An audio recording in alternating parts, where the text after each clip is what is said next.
రాష్ట్రంలో ఉన్నటువంటి తెలుగుదేశం ప్రభుత్వాన్ని మోస్తున్నటువంటి జనసేన ప్రభుత్వం, జనసేన తెలుగుదేశం ప్రభుత్వం మోయటానికి అవకాశం ఇచ్చినటువంటి గౌరవ మాజీ ముఖ్యమంత్రి జగన్మోహన్ రెడ్డి ప్రభుత్వం, వైఎస్ఆర్సీపీ ప్రభుత్వం, వీటన్నిటికీ పెద్ద దిక్కుగా ఉన్నటువంటి భారతీయ జనతా పార్టీ ప్రభుత్వం. ఈ 4 ప్రభుత్వాలు, ఈ 4 పార్టీలు మాల జాతి గొంతు మాత్రమే కోయలేదు, యావత్ దళిత జాతి మొత్తాన్ని నిర్వీర్యం చేసేటువంటి ఒక ప్రయత్నం జరుగుతుంటే ఈ రాష్ట్రంలో ఉన్నటువంటి 80 లక్షల మంది దళితులు, మాలలు, లేకపోతే 40-30 లక్షలుగా ఉన్నటువంటి మాదిగలు రేపొద్దున రిజర్వేషన్స్ కోల్పోతే, రేపొద్దున రిజర్వేషన్స్ అనే పేరుతోటి ఒకరినొకరు కత్తులు చూసుకుంటే రేపొద్దున బాబాసాహెబ్ అంబేద్కర్ కలల కన్నా రాజ్యాధికార పోరాటం ఎలా సాధ్యం? ఒక్కసారి ఆంధ్రప్రదేశ్ రాష్ట్ర యువతలో మేధావులను ఆలోచించమంటున్నా. చంద్రబాబు నాయుడు వక్ర బుద్ధికి, చంద్రబాబు నాయుడు నీచ బుద్ధికి, చంద్రబాబు నాయుడు యొక్క అధికార దాహానికి ఈ రోజు మాలలు, మాదిగలు కత్తులు చూసుకుంటుంటే రేపొద్దున క్రిమిలేయర్ సిస్టమ్ తో ఫస్ట్ జనరేషన్ అని చెప్పేటువంటి రిజర్వేషన్స్ కేవలం కుటుంబంలో ఒక్కరికి మాత్రమే పరిమితం చేస్తే రేపొద్దున మాదిగ సోదరులు ఏమైపోతారు, మాల సోదరులు ఏమైపోతారు, ఒక ఎమ్మెల్యేగా, ఒక ఎంపీగా బాబాసాహెబ్ అంబేద్కర్ రాజ్యాధికారం సాధించాలనే కళలు ఏమైపోతాయి? దీన్ని ఎదుర్కోవాలి సోదరులారా. నేను రాష్ట్రంలో ఉన్న ప్రతి దళిత బిడ్డను కోరుతున్నా, ఈ రోజు రాష్ట్ర ప్రభుత్వాలు మాల ఓట్లు మాకు అవసరం లేదు, మాలవాడు అంటే ఊరికి దూరంగా ఉండాల్సిన వాడు, మాదిగవాడిని మాలవాడి మీదకి ఉసుగొలిపి రాజ్యాధికారం సాధిద్దాం, మన చిత్తి పంటల మీద పేర్చి ఆ చిత్తి మంటల్లో చలిగాల్చుకుందామని చూసే రాజకీయ పార్టీలకి మనం సమాధానం చెప్పొద్దా? మనం ఇంట్లో కూర్చొని ఉందామా?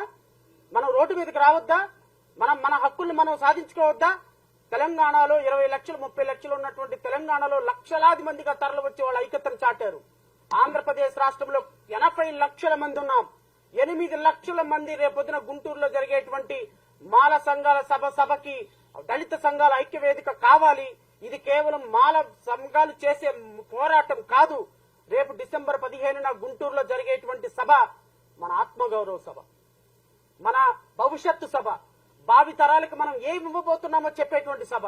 ఈ సభ చూసి రాజకీయ నాయకుల గుండెల్లో రైళ్లు పరిగెత్తారు. చంద్రబాబు నాయుడు గుండెల్లో ఒక రాజకీయ పరమైనటువంటి పోరాటం సాగుతుంది. వీళ్లు ఈ రోజు మనం చేసినటువంటి పోరాటానికి, మనం చేసినటువంటి వర్గీకరణకి మాలలు మొత్తం ఏకమైనారు, మాదిగలు మొత్తం ఏకమైపోయినారు, జాతి మొత్తం ఏకమైపోయిందని రాజకీయ పోరాటం మొదలైందని చంద్రబాబు నాయుడు గుండెల్లో రైళ్లు పరిగెత్తించేటువంటి ఉద్యమంగా రేపు డిసెంబర్ 15న గుంటూరు జిల్లా మొత్తం అంబేద్కర్ మయం కావాలని నేను ఈ వేదిక నుంచి పిలుపునిస్తున్నా. ఎంతో కష్టపడి ఒక ఐఆర్ఎస్ ఆఫీసర్ గా భారతదేశంలోనే ఒక అత్యున్నతమైనటువంటి సర్వీస్ లో పనిచేసినటువంటి దేవి ప్రసాద్ గారు అధ్యక్షతన జరిగేటువంటి సభలో కొన్ని లక్షల మంది యువకులు, భావి తరాలకి సారథ్యం వహించగలిగిన యువకులు, ఈ జీవితాలు మీదే. నేను ఒక మాజీ న్యాయమూర్తిగా, ఒక జ్యుడిషియల్ ఆఫీసర్ గా రాష్ట్రంలో అత్యున్నతమైనటువంటి సర్వీసు జడ్జి పోస్టును వదిలేసి ఈ రోజు ప్రజాక్షేత్రంలోకి వస్తున్నాం. ఎవరి కోసం? మీకోసం, మీ బిడ్డల కోసం. దేనికోసం వస్తున్నాం? ఎందుకు? ఒక ఐఆర్ఎస్ ఆఫీసర్ గా, ఇన్కమ్ ట్యాక్స్ కమిషనర్ గా రిటైర్డ్ అయ్యి ఈ రోజు జాతి కోసం అహర్నిశలు దేవి ప్రసాద్ గారు ఎందుకు కష్టపడుతున్నారు? మీకోసం, మీ బిడ్డల కోసం. రేపొద్దున మీ బిడ్డల రిజర్వేషన్ల కోసం, ఈ రోజు ఎంప్లాయీస్ గా మీ రిజర్వేషన్ల కోసం, ఎంప్లాయీస్ గా మీ ప్రమోషన్ల కోసం. ఇంటి పక్కన, ఇంటి ఎదురు ఉన్నటువంటి వాళ్ళు పొలాలు, ఆస్తులతోటి ఉద్యోగాలు చే వాళ్ళు లక్షలు సంపాదించుకుంటే మనకున్నది కేవలం ఉద్యోగం, రిజర్వేషన్లు మాత్రమే. ఆ రిజర్వేషన్లో కూడా కోత పెట్టినటువంటి ప్రభుత్వాలను ఎదిరించడం కోసం, మన భావితరాల కోసం, మన బిడ్డల కోసం, మన భవిష్యత్తు కోసం రాష్ట్రంలో, దేశంలో రాజ్యాధికారం సాధించాలన్న బాబాసాహెబ్ అంబేద్కర్ కలల కోసం మనం రావాలి తప్ప ఇది ఎవరో బొట్టు పెట్టి పిలిచే కార్యక్రమం కాదు సోదరులారా. ఇది రాష్ట్ర ప్రభుత్వాలకి మన దమ్ము చూపించాలి. రాష్ట్ర ప్రభుత్వాలకు మనం ఏం చేయగలమో చూపించాలి. ఈ రోజు తెలుగుదేశం కూటమి ప్రభుత్వం చంద్రబాబు అధ్యక్షతన రేపు జరగబోయేటువంటి వర్గీకరణ, నేను మరలా చంద్రబాబు నాయుడిని ఈ వేదిక నుంచి ఛాలెంజ్ చేస్తున్నా. చంద్రబాబు నాయుడు అంటే కూటమి ప్రభుత్వం పెద్దలను కూడా నేను ఛాలెంజ్ చేస్తున్నా. మాల సంఘ నాయకులుగా, మాల ఎమ్మెల్యేలుగా, ఎంపీలుగా, దళిత ఎమ్మెల్యేలుగా, ఎంపీలుగా ఉన్నటువంటి నాయకులకు కూడా చెప్తున్నా, మీరు వర్గీకరణ గనక మొదలు పెడితే, నేను I'm challenging from this platform, మీరు వర్గీకరణ గనక మొదలు పెడితే చంద్రబాబు నాయుడు తెలుగుదేశం పార్టీ ఈ రోజు సిరియా అధ్యక్షుడు పారిపోయినాడు కదా దేశం వదిలి. 2029లో ఆంధ్రప్రదేశ్ రాష్ట్రం వదిలి మీరు పారిపోతారు. పారిపోయేదాకా మిమ్మల్ని పొలిమేరు దాకా తరిమి కొట్టకపోతే ఈ రాష్ట్రంలో ఒక్క మాల కుర్రవాడు కూడా జీవితంలో తలెత్తుకుని తిరగడం.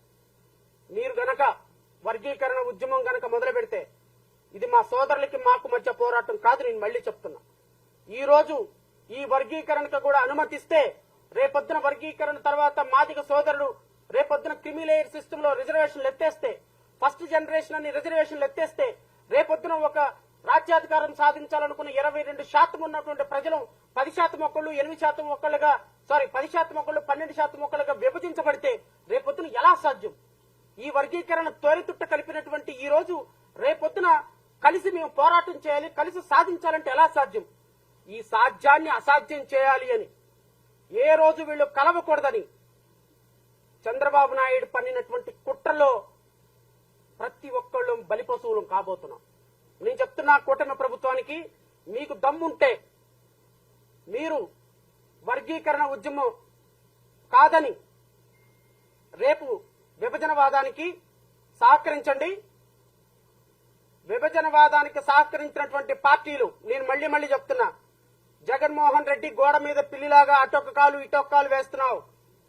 నువ్వు నిన్న గత ముఖ్యమంత్రిగా అయ్యావు అంటే కేవలం గుర్తుపెట్టుకో, మాల సంఘాలు మాల నాయకులు నీ వెనక ఉండి మాల 80 లక్షల ఓట్లలో నీకు సింహభాగం పడింది కాబట్టే ఈ రోజు మీరు మాట్లాడకుండా దళిత బిడ్డలు కొట్టుకుంటే మాకు హ్యాపీయేలే, ఒక వర్గం ఆయన్ని ఒక వర్గం మేము తీసుకొచ్చుకుంటాం, మాకు చక్కగా మా పబ్బం గడుద్దని మీరు అనుకుంటున్నారు.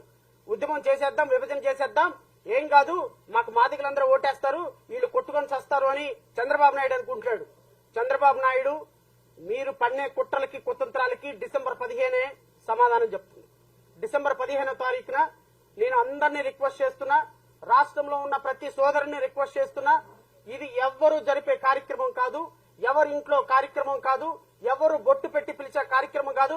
మన ఆత్మగౌరవం కోసం, మన భవిష్యత్తు కోసం, మన భావితరాల కోసం అంతరించిపోతున్నటువంటి కుసించిపోతున్నటువంటి మన ఆత్మగౌరవాన్ని నిలబెట్టుకోకపోతే రాజకీయ పార్టీలు మమ్మల్ని టిష్యూ పేపర్ లాగా వాడుకొని 5,000 ఇస్తే ఓటేస్తారు, వీడు మాలోడు, 5,000 ఇస్తే ఓటేస్తాడు, వీడు మాదిగోడు అని ఒక చులకన భావం నుంచి బయట పడాలి అంటే భావి తరాలకి మనం ఒక పోలీస్ స్టేషన్కి వెళ్తే కంప్లైంట్ తీసుకోవాలి, లేకపోతే ఒక ఎంఆర్ఓ ఆఫీస్కి వెళ్తే మనకు పని జరగాలి అంటే, రాజ్యాధికారం సాధించాలి అంటే డిసెంబర్ 15వ తారీఖున జరిగేటువంటి సభకి కులాలకి మతాలకి ప్రాంతాలకి అతీతంగా మాకు ట్రాన్స్పోర్ట్ అరేంజ్ చేయలేదు, మాకు భోజనాలు అరేంజ్ చేయలేదు, మాకు పలానా వాళ్ళు పిలిచారు అని కాకుండా ఒక జాతీయ ఔన్నత్యం కోసం ఒక రిటైర్డ్ ఐఏఎస్ ఆఫీసరు, ఒక రిటైర్డ్ జడ్జి లాంటి కొన్ని వందల మంది వేల మంది ఈ రోజు స్వచ్ఛందంగా వచ్చి పోరాటం చేస్తున్నాం. అవతల పక్క ఒకే ఒక వ్యక్తి ఎమ్మెల్యేల సపోర్టు, ఎంపీల సపోర్టు, ముఖ్యమంత్రి సపోర్టు, రాజకీయ నాయకుల సపోర్టు, ఉద్యోగస్తుల సపోర్టు, ప్రధానమంత్రి మోడీ సపోర్టుతో సహా పనిచేస్తుంటే కనీసం మాకు ప్రజల మద్దతు ఉండొద్దా? కనీసం మీరు కూడా మద్దతు ఇవ్వరా? మాకేది రాజకీయ నాయకుల సపోర్ట్ లేదు. నేను కష్టపడి సంపాదించిన డబ్బుతో, దేవి ప్రసాద్ గారు కష్టపడి సంపాదించిన డబ్బుతో 10 రూపాయలు 20 రూపాయలు పోగేసి మేము పోరాటాలు ఆరాటాలు పడి రేపు డిసెంబర్ 15 సభ పెడుతుంటే మేము ప్రజల దగ్గర నుంచి కనీసం మీ యొక్క ప్రెజెన్స్ ను కూడా మేము ఎక్స్పెక్ట్ చేయలేమా సోదరులారా? మేము పిలవలేదు, మేము మాట్లాడలేదు, మాకు ఇన్విటేషన్ లేదు అని ఆగిపోతారా?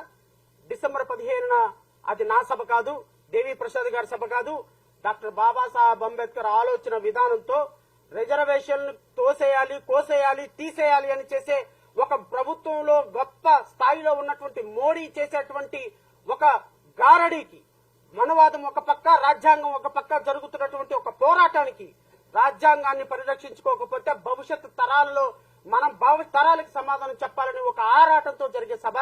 ఈ సభను దిగ్విజయం చేయమని కోరుతున్నా. సాయంత్రం 4 గంటలకల్లా ఏది దొరుకుతుంది, ట్రైన్ దొరికితే ట్రైన్, బండి దొరికితే బండి, కాలినడకనైతే కాలినడకన, ఆటో దొరికితే ఆటో దొరుకుని డిసెంబర్ 4న పోస్టర్ కోడ్ రిలీజ్ చేస్తున్నాం.